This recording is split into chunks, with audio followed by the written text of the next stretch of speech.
Today again I'm with a very special person. He's a very senior Congress leader and former Union Minister. Yes, I'm with Sri Subodh Kant Sahay. Subodh Kant Sahay साहब, welcome to my show. एक ये चीज़ समझ में नहीं आती है कि जब भारतीय जनता पार्टी के साथ जेएमएम की सरकार होती है तो उसका कोई अगर एक व्यक्ति बहुत प्रखर विरोधी होता है, मुखर विरोधी होता है, तो वो सुबोध कांत सहाय होते हैं। और उसी जेएमएम के साथ कैसी लाचारी थी कि आपने फिर हाथ जोड़ा और फिर उनके साथ सरकार बनाया। देखिए, भारतीय जनता पार्टी जब से राज बनी तो ऑलमोस्ट 11 साल उन लोगों ने राज किया। बाबूलाल मरांडी रहे, अर्जुन मुंडा रहे और उनके सवा अगर देखा जाए तो 1.5-2 साल में ये दूसरे और लोग रहे वो। और जो टेन्योर रहा है, जो बर्बादी का आलम रहा है, वो झारखंड जो सरप्लस बजट का राज था, बिजली से लेके सब चीज सरप्लस, जब बिहार से अलग हुआ था आप जानते हैं, वो आज 28वां स्तर पर के राज चल गया। बजट हम बढ़ाते जा रहे हैं, 3,000-4,000 करोड़ से बजट बढ़ते बढ़ते 16,500-17,000 करोड़ का बजट हो गया। खर्च कितना होता है तो 30%, 28% खर्च हो रहा है। तो किसी तरह से भी न गवर्नेंस है, न कोई पॉलिसी बनाया। साउथ बिहार जब बिहार का पार्ट था, आज झारखंड, तो इंडस्ट्रियल एरिया था ये, बिल्कुल। तो यहाँ पहले आकर के बनाना चाहिए था इनको, कोई इंडस्ट्रियल पॉलिसी बनाना चाहिए था। लैंड से जुड़ा हुआ है, लैंड झारखंड में बड़ा सेंसिटिव है, आप जानते हैं जी। टेंडेंसी एक्ट से है, छोटा नागपुर टेंडेंसी है, संथाल, इससे उसका, तो आपके पास बहुत कम स्कोप था जी, जिसमें आप सस्टेनेबल डेवलपमेंट का स्वरूप बनाते, जिसमें सांस्कृतिक जो झारखंडी जनता का था, आदिवासियों का, वो भी बचा रहे और विकास भी हो। कुछ भी नहीं किया ना। माइंस हमारे पास 40% देश का है जो मिनरल है, लेकिन उसकी भी कोई पॉलिसी नहीं बताया। औने पौने में पूरा माइंस झारखंड का बांट दिया इन लोगों ने। तो लड़ाई लड़ने का हम क्रिटिक है। और पूरा जो झारखंड थोड़ा माइनॉरिटी सेंसिटिव भी है जी, जहाँ मुस्लिम का अच्छा पॉपुलेशन है। यहाँ पे जो माइनॉरिटी की, अभी हाल में आपने ये भी कहा भी था कि माइनॉरिटी का जो फंड था वो यूज नहीं कर पाए, आज तक नहीं किया। 2006 से आया हुआ फंड 186 करोड़ था, उसमें 30-35 करोड़ खर्च थे। अगर ये अप्रोच हो तो ऑब्वियस है लड़ाई तो उसी के खिलाफ नहीं। लेकिन उस समय जो माइनॉरिटी मिनिस्टर थे, वो जब बीजेपी और जेएमएम की सरकार थी, तो उसमें जेएमएम के ही थे। हाँ, वो जेएमएम के, देखिए सरकार का मुखिया, सरकार की टोटलिटी अप्रोच क्या है जी, वो बहुत इंपॉर्टेंट है।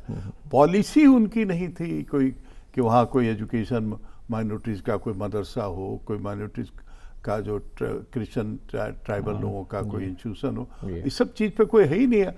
आज तक एक शिक्षक की बहाली नहीं हुई थी। तो ये सारा जो ही कारण रहा।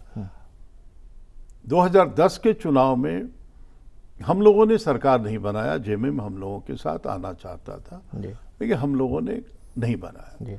लेकिन जब 13 साल हो गए और वहाँ छोटे पार्टियों की जो राजनीति है, उसमें झारखंडी जो 3 करोड़ 3.25 करोड़ है, वो क्या गुनाह किए हैं कि वो सफर कर रहे हैं। इसलिए लाचारी में to rescue Jharkhandi from this mess जो झारखंड में 13 साल में है, तो एक तरह से यही एक लाचारी रही है आपकी, यही लाचारी और यही भीषण रहा कि कम से कम जो हम पैसा केंद्र से बजट का दे रहे हैं, अगर हर साल 25% 30% खर्च हो रहा है और जहाँ के लोग पलायन कर रहे हो, बाहर जा रहे हो, जहाँ लोग पानी और रोड सड़क के लिए लोग चिल्ला रहे हो, तो आखिर हम लोग स्पेक्टेटर तो नहीं। लेकिन अब जैसे 2010 में जब सरकार इनकी गई थी, बीजेपी और जेएमएम की सरकार थी, और उसके बाद प्रेसिडेंट रूल लगाया गया था, उस समय प्रेसिडेंट जो वहाँ के गवर्नर थे प्रेसिडेंट रूल के अंदर में, उन्होंने जांच शुरू की थी तत्कालीन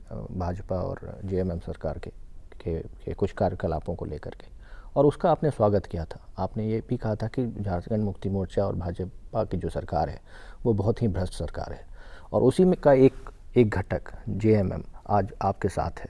तो यहाँ पे कहीं ये लगता है कि आप लोग ये अपॉर्चुनिज्म, अवसरवादिता देखिए है मैं आपकी? जानता हूँ, आपको याद है जी झारखंड मुक्ति मोर्चा की सरकार क्यों गई उस 10 के बाद? जी इसलिए गई कि शिबू सोरेन मुख्यमंत्री की हैसियत से जी यहाँ पे आके वोट किया था लोकसभा में बिल्कुल न्यूक्लियर के सवाल पे, एफडीआई के सवाल जी पे। जी मुख्यमंत्री रहते हुए बिल्कुल नेशनल इश्यूज के ऊपर झारखंड मुक्ति मोर्चा ने ऑलवेज हम लोगों के साथ खड़ा हुआ। रहा सवाल कि टोटलिटी में उसके 2 मंत्री जिम्मेवार नहीं थे, मुख्यमंत्री का जो काल था, जी जी जो भाजपा का काल था सबसे बड़ा, जी वो जिम्मेवार था। अगर उसमें झारखंड मुक्ति मोर्चा के लोग गुनाहगार हो हैं तो उनके ऊपर भी कार्रवाई हो। तो उस समय वो एक विश्वासघात आपको लगा या वो गुनाहगार थे उस समय आपको लगा, और आज उसी पार्टी के साथ आप साथ में नहीं, हम सरकार उस बना रहे पार्टी को वहां से रेस्क्यू करके निकाले, हैं?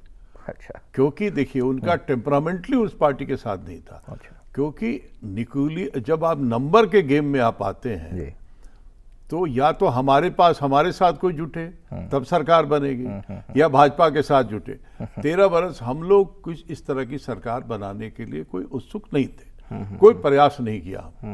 लेकिन जब अति हो गया कि मैं आपको जो कह रहा हूं ये बिल्कुल, मामूली बात नहीं है कि 10,000 करोड़ रुपया सरेंडर हो जाए और वो राज्य के विकास की बात करें तो आखिर हम लोग करेंगे।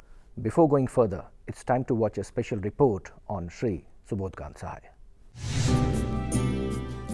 Born on 11th June 1951 in Latehar, Bihar, now in Jharkhand, Subodh Kant Sahai represents Ranchi constituency of Jharkhand in Lok Sabha.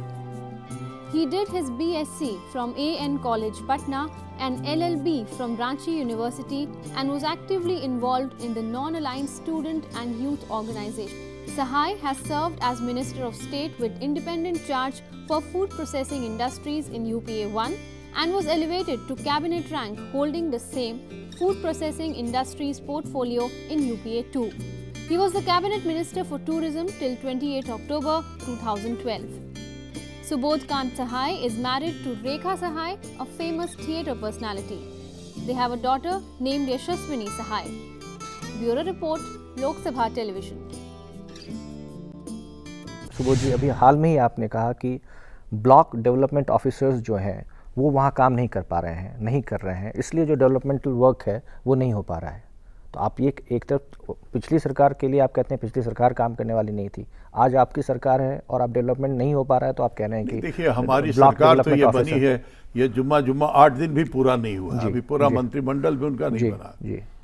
लेकिन हमारा निश्चित तौर पे देखिए पंचायती राज जी इतने दिन से पंचायत के 32 वर्ष से चुनाव नहीं हुए। जी अर्जुन मुंडा की सरकार ने उनको कोई अधिकार नहीं दिया जी। वो चुनाव, क्योंकि हम लोगों ने सुप्रीम कोर्ट में प्रेसिडेंट रूल में कमिट कर दिया था कि हम चुनाव कराएंगे, इसलिए चुनाव हो गया, लेकिन अधिकार नहीं दिया। अब हमारा प्राथमिकता है कि हम उनको अधिकार दें। अगर राज्य सरकार की मिशनरी पैसा खर्च नहीं कर सकती है तो कम से कम पंचायती राज को दे दो, गांव का तो विकास अपने हो। जी बिल्कुल। और उसके लिए ब्लॉक का जो ऑफिस है उसको ट्रेनिंग करना बहुत जरूरी है जी। क्योंकि ब्लॉक का ऑफिस अर्जुन मुंडा इन लोगों के राज में रांची के होटलों में चलता था, होटलों में लिटरली उसका वीडियो यहाँ बैठता था होटल में।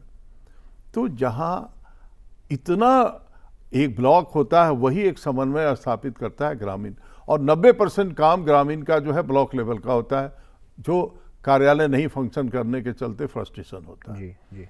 विकास का सारा जो है वही कस्टोडियन है, ब्लॉक ही है एक तरह से। तो इसको अब आपकी सरकार कैसे सुधारेगी, क्या कर रहे हैं निश्चित आप तौर लोग? पे देखिए हमारे इस सरकार के पास समय कम है, जी जो उनका पूरा काल बचा है 12-14 महीने, उसमें 2 चुनाव होने जी। हैं, पार्लियामेंट का चुनाव और विधानसभा का। जी तो 3-3 महीना तो इलेक्शन कोड में चला जाएगा, तो 6 महीना ये निकाल ली। इसलिए जो 6-8 महीने हैं उनके हाथ में, जी उस पे हर मिनट को उनको कैसे कन्वर्ट करें डेवलपमेंट एजेंडा में, कि जो फैसला हो ये इम्प्लीमेंट। डिलीवरी सिस्टम वहाँ बना ही नहीं, कोलैप्स है बिल्कुल। टोटल बना ही नहीं कोलैप्स का। वहाँ के पदाधिकारियों का बड़ी मोटा चमड़ी वाले हैं लोग, क्योंकि उनको ऐसी सरकारें मिली है जो अपने भी अकाउंटेबल नहीं है और दूसरे का भी अकाउंटेबल। मैं समझता हूं कि इन सब चीज़ों पे हम लोगों को थोड़ा वर्किंग पैटर्न बनाए, डिलीवरी सिस्टम बनाए और फैसला एक मीटिंग में करें। ये नहीं कि मीटिंगों का सिलसिला चल रहा हो, फैसला ही नहीं हो रहा। जी, जी, जी। कुछ चीज़ें हमें लगता है कि अभी हमारी बात हुई नहीं है, लेकिन कुछ चीज़ें हम लोग चाहेंगे कि इसको समझें कि हम कैसे ज़मीन पे कितना दिन, और हर का एक डिलीवरी टाइम शेड्यूल बने कि साहब ये प्रोग्राम है तो कितने दिन में पूरा हो, जी, जी, जी। और कैसे उसको इम्प्लीमेंट कराया जाए। हमें लगता है ये चुनौती है, लेकिन ये एक प्रयास होगा। सफलता तो जो मिलेगी झारखंड में वो अगले टेन्योर में ही मिल पाएगी, हमको लगता है। अभी मैं कहूँ कि 13 साल का जो मिस है वो 6 महीने में नहीं खत्म किया जा Possible सकता, पॉसिबल नहीं। It's time to go for very short break, please stay tune.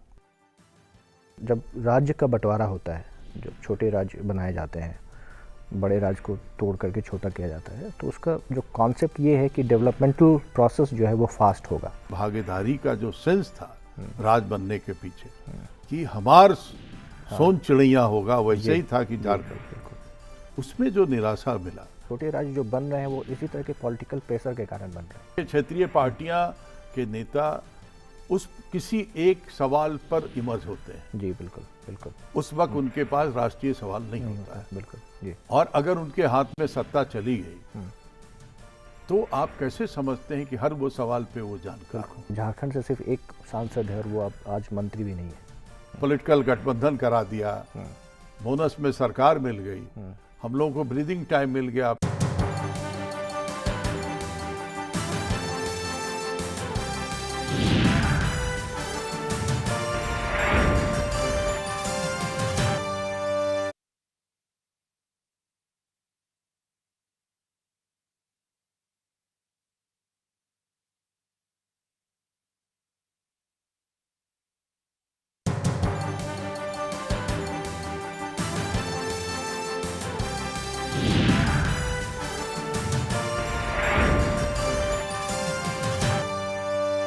Welcome back. We are in talks with Shri Subodhkant Sahay. आपको ये लगता है कि जब राज्य का बंटवारा होता है, जब छोटे राज्य बनाए जाते हैं, बड़े राज्य को तोड़ करके छोटा किया जाता है, तो उसका जो कॉन्सेप्ट ये है कि डेवलपमेंटल प्रोसेस जो है वो फास्ट होगा। तो आपको लगता है कि कहीं ना कहीं झारखंड भी जब बना तो वो पिछड़ गया, तो वो आपको लगता है वो जो प्रोसेस में कहीं कमी हो गई? भागीदारी जो सेंस ऑफ पार्टिसिपेशन था, नॉर्थ बिहार का कल्चर और साउथ बिहार का कल्चर डिफरेंट था जी। वो ज़्यादा था। भाषा ये वो कंप्लीट, वहाँ के नॉन ट्राइबल भी थे, वो डिफरेंट थे नॉर्थ बिहार के तरफ। जी जी जी बिल्कुल। ये जो कारण बना, भागीदारी की कमी थी बिहार में। लेकिन आज के दिन लोग कहते हैं कि हम बिहार में रहते तो ज़्यादा अच्छा हो। जी जी। तो ये देन है वहाँ के भाजपा के, क्योंकि वही पहले सरकार बने। देखिए 3 राज्य बने हैं, छत्तीसगढ़ कांग्रेस में अजीत जोगी जी, उत्तराखंड में नारायण दत्त तिवारी जी और यहाँ पर भाजपा का बाबूलाल मरांडी और उसके बाद अर्जुन मुंडा। ये 2 राज्यों का देखिए, आपको याद है नारायण दत्त तिवारी के वक्त में उत्तराखंड 1 नंबर राज्य देश का था। छत्तीसगढ़ में अजीत जोगी आदिवासी नेता था, लेकिन उसने जो रोड मैप बना दिया उससे आज वाहवाही लूट रहे हैं रमन सिंह भी उसी पे। वो तो पिछले 10 साल से हैं और वहाँ काम तो अच्छा हो रहा है। अजीत जी इसीलिए हो रहा है कि जो पहला मुख्यमंत्री था अजीत जोगी ने जो अपना टेन्योर अगर देखा जाए तो वो सारा वो काम कर दिया जिसको लेकर के ये आगे बढ़े। तो लीडरशिप का जो क्राइसिस है झारखंड में, और यहाँ पर लोगों को लगता था कि इसी तरह के लोग जो मैनेज हो जाए, उस तरह के लोगों को लेकर के हम, जिन पे कोई अकाउंटेबिलिटी नहीं थी, और वो 13 साल में लूटने का काम किया। तो ये कारण है 2 राज्यों और इसको पिछड़ने का। ये 28वां राज्य है आज। जी जी। इसके नीचे तो फिलहाल अभी जब तक कि की बात तेलंगाना हो रही बने उसके जी, बाद ही। जी, जी। तो इसलिए मैं कह रहा हूँ कि ये सब थोड़ी प्रक्रिया जी। हम कैसे वहाँ लागू करें। इंडस्ट्रियलाइजेशन वहीं होगा, लेकिन उसके साथ आदिवासी के संस्कृति और सभ्यता की रक्षा कैसे होगा, ये भी चुनौती है। हम कैसे उनके फ्रेमवर्क में, उनकी सोच में हम कैसे इसको डेवलप करें, नहीं तो होता क्या है, वो तो अलूफ रह जाते हैं, विकास का कोई उनको फायदा पहुंचता नहीं है। इसलिए आज इतना जमीन का विरोध हो रहा है, कोई रिहेबिलिटेशन पॉलिसी आज तक नहीं बना। तो ये जो नक्सल का इशू है, और खासकर झारखंड में ये वो जो पूरा रेड कॉरिडोर एरिया है और नक्सल में का जो इशू है, उसमें कहीं ना कहीं आपको लगता है कि चूंकि डेवलपमेंटल जो प्रोसेस था उसमें उन लोगों को मेन स्ट्रीम में नहीं लाया गया, वो अपने ही जगह पे मार्जिनलाइज्ड हो गए, अपने घर में ही मार्जिनलाइज्ड हो गए लोग, इसलिए वो नक्सलिज्म जब बना था तो 2-3 जिले में इसका प्रभाव था। पलामू का 1-2 जिला, हजारीबाग का 1-2 जिला, आज 22 जिले में बिल्कुल है, बड़ा है। और कहिए कि अब तो दुमका और पाकुड़ में भी आपकी सरकार बनी और उसके दूसरे दिन तीसरे दिन ये देखा आपने कि ये सारी स्थिति में अगर आ गया राज, तो जो मैं कह रहा हूं कि भागीदारी का जो सेंस था राज बनने के पीछे कि हमार सोन चिड़ैया होगा, वैसे ही था कि झारखंड, उसमें जो निराशा मिला और जो डेवलपमेंट एकदम ही नहीं के बराबर हुआ, जो लूट का एक सिलसिला चला और बड़े घराने के लोग जितने हैं झारखंड में आके एमओयू साइन करो और माइंस ले जाओ, जबकि 1 रुपए का निवेश नहीं हुआ, तो रोजगार नहीं मिला, भागीदारी नहीं मिली, कहीं उनका आर्थिक संपन्नता नहीं मिला, जो पैसा जो योजना केंद्र से जाए वो इंप्लीमेंट नहीं हो, तो नेचुरली इस फ्रस्ट्रेशन को जो 3 जिला में था उसको लोग 23 जिला में कर लें। बिल्कुल। तो आपको लगता है कि जो छोटे राज्य बनाने का जो कॉन्सेप्ट है, और अब कांग्रेस फिर तेलंगाना की बात कर रही है, तो ये एक गलत स्टेप होगा? छोटे राज्य बनाना गलत इसलिए नहीं होगा कि बड़े राज्यों में जो अपेक्षाएं हैं और जो मैनेजमेंट है, हरियाणा आज देखिए क्या राज्य है, आज 1 नंबर राज्य है, पंजाब, ये राज्य सब तो बने हैं, लेकिन उसको लीडरशिप कैसा मिलता है। आज उत्तराखंड में इंडस्ट्रियलाइजेशन का भरमार हो गया ना, है तो नेता वहां मिला। छत्तीसगढ़, झारखंड क्यों? क्योंकि झारखंड में नीति और नेता दोनों ही जो है वो भाजपा का मिला, वो सब जो है दकियानुसी तरीके से रहे और लूटमार करने में। सुबोध जी, जिस ढंग से क्षेत्रीय पार्टियां मजबूत हो रही हैं, राष्ट्रीय पार्टी कांग्रेस और भाजपा कमज़ोर होती जा रही हैं, अगले इलेक्शन में भी ऐसा लग रहा है कि जो क्षेत्रीय पार्टियां होंगी उनको सीट्स मिलेंगी, सीटें शायद ज़्यादा मिलेंगी। इस तरह की जो स्थिति है, और भारत सरकार, आपकी सरकार, कांग्रेस सरकार जीएसटी लाना चाह रही है, पिछले 2-3 साल से प्रयास चल रहा है, गुड एंड सर्विस टैक्स, और वो क्षेत्रीय पार्टियों के चलते, विरोधी पार्टियों के चलते वो नहीं ला पा रही। ऐसे बहुत सी जगह पे ऐसे बहुत से बिल्स हैं जो रुके पड़े हैं। तो ऐसे में आपको लगता है कि क्षेत्रीय पार्टियां अगर मजबूत होगी वो देश के हित में नहीं है?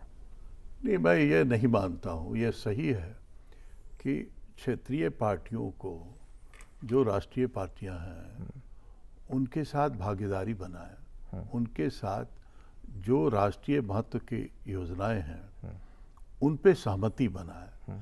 जानकारी का अभाव है, उनके पास उतना व्यापक दृष्टिकोण नहीं है, क्योंकि वो स्थानीय सवालों को लेकर के और पॉकेट की पॉलिटिक्स को लेकर के। मैं ये सवाल इसलिए कर रहा हूँ कि आपने कहा छोटे राज्य अच्छे हैं, लेकिन छोटे राज्य जो बन रहे हैं वो इसी तरह के पॉलिटिकल प्रेशर के कारण बन रहे हैं।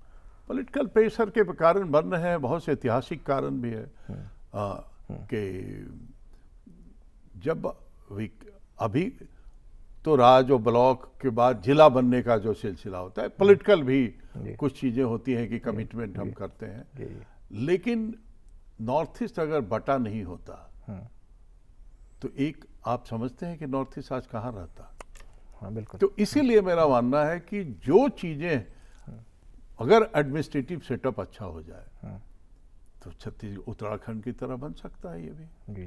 तो अगर नेतृत्व की क्षमता नहीं हो तो राष्ट्रीय दलों को इनके साथ इंटरेक्ट करना चाहिए। ये नहीं मान लेना चाहिए कि कंप्लीट जो है वो सक्षम है। इंटरेक्ट करना चाहिए, इनको भागीदारी में शामिल करना चाहिए, इनको नेशनल प्रोस्पेक्ट जो है उससे अवगत कराना चाहिए कि क्षेत्रीय सवाल आपके प्राथमिकता है। क्योंकि आज हम जितना फ्लैगशिप कार्यक्रम चला रहे हैं वो क्षेत्रीय क्या हो, तो गांव को स्वावलंबी करने के लिए चला रहे हैं, चाहे मनरेगा हो, चाहे education, right to education, right to, आज फूड बिल हमने इंट्रोड्यूस किया, राइट टू हेल्थ जो नेशनल मिशन फॉर हेल्थ है। तो ये सारा चीज जो हम स्ट्रेंथन करने के लिए और उनको सोशली इकोनॉमिकली अपलिफ्ट करने के। तो इनके साथ उनका तालमेल के साथ साथ जो राष्ट्रीय सवाल है, हमें नहीं लगता है कि जब इशू आता है तब उनसे कोई बात करता है।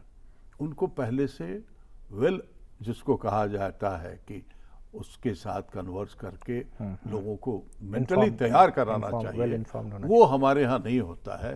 पॉलिटिकल ट्रेनिंग मैं कहूँगा तो नेता के लिए ये थोड़ा छोटी बात हो जाएगा, लेकिन जब हम लोग एमएलए बने थे तो हम लोगों के भी ट्रेनिंग होते थे। अब ये है कि अब हम लोग मान के चलते हैं कि पैदा ही बड़े होशियार हुए हैं हम तो ये जनरेशन आ गया है। मुझे लगता है कि बहुत चीज़ों पे उनकी भाषा में, उनके तौर तरीके में उनको जानकारी से अवगत कराना चाहिए, जिससे राष्ट्रीय सवाल पे उनका नजरिया बहुत साफ बने और वो नुकसानदेह ना हो जाए। तो आपको ये लगता है कि भाजपा को और कांग्रेस को दोनों की भूमिका इस तरह के करना चाहिए? देखिए, क्षेत्रीय पार्टियां के नेता उस किसी एक सवाल पर इमर्ज होते हैं। जी बिल्कुल बिल्कुल। उस वक्त उनके पास राष्ट्रीय सवाल नहीं होता है। बिल्कुल जी। और अगर उनके हाथ में सत्ता चली गई तो आप कैसे समझते हैं कि हर वो सवाल पे वो जाए? एक चीज़ बिल्कुल समझ में नहीं आती है, जब भी इलेक्शन नज़दीक होता है तभी जितनी भी आम लोगों को लाभ और राहत पहुंचाने वाली जितनी भी बातें की जाती है कांग्रेस की तरफ से, वो ऐसा साफ लगता है कि कांग्रेस का जितना भी प्रयास हो रहा है, अभी जैसे फूड सिक्योरिटी बिल काफ़ी हंगामेदार रहा है, कितना दिन से अटका हुआ है food security, direct benefit transfer, तो ये सब चीज़ें आप जब इलेक्शन के बिल्कुल नज़दीक आ जाते हैं तब करते हैं, ऐसा क्यों करते हैं? आप बताइए, हम लोगों ने मनरेगा, राइट टू वर्क, वो भी जी कब हमने किया था? इलेक्शन में किया था या उससे 4 साल पहले? हाँ, उससे कुछ पहले जी। तो ये देखिए, जो आप पार्लियामेंट की हालत है आज, पिछले 3 सत्र से या 4 सत्र से कभी भी उठा के देख जाइए तो पार्लियामेंट में सार्थक बहस नहीं हो रहा है। विपक्ष लॉजिकल डिबेट में नहीं आना चाह रहा है। वो हमें कोई अच्छा काम ना करे इसको रोकना चाहता है। सिर्फ चाहे वो आप देख लीजिए महिला बिल हो, चाहे वो देख लीजिए जो अपना लैंड एक्विजिशन बिल है, फूड सिक्योरिटी बिल, और ये जो जितना जिस पे आंदोलन बड़े भ्रष्टाचार के खिलाफ, वो किस तरह हमने अपने सरकार को स्टेक पे लगा करके अपने एलआई को नुकसान उनसे ले करके और उनको नाराज करके हम ये सब कर रहे हैं। तो नियत में हमारी कोई कमी नहीं है, लेकिन जो पिछले 10 वर्षों का जो पूरा अगर उठा करके देख जाइए जो प्रयास है, उसमें कोई चुनाव इंटेंशन नहीं है। सोशल अपलिफ्टमेंट, इकोनॉमिकली कैसे उनको वेल एवर्स किया जाए, मजबूत किया जाए, और इसीलिए सारा ये चीज के बावजूद गांव के लोग की जो बाइंग कैपेसिटी बढ़ी है, जो उनकी आर्थिक स्थिति बढ़ी है, क्योंकि हम पोर कर रहे हैं, जिसको कहा जाता है मनी पोर कर रहे हैं गांव में लोगों के पास पैसे, चाहे भिन्न भिन्न योजनाओं के। लेकिन अगर आर्थिक स्थिति अभी देश की हम देखें, अगर करंट अकाउंट डेफिसिट देखें, 2011-12 में 182 बिलियन 182 बिलियन का घाटा था, ट्रेड डेफिसिट था। 1912-13 में वो ट्रेड डेफिसिट बढ़ के 191 बिलियन डॉलर हो गया। अभी इस साल तो 2013-14 में जो फर्स्ट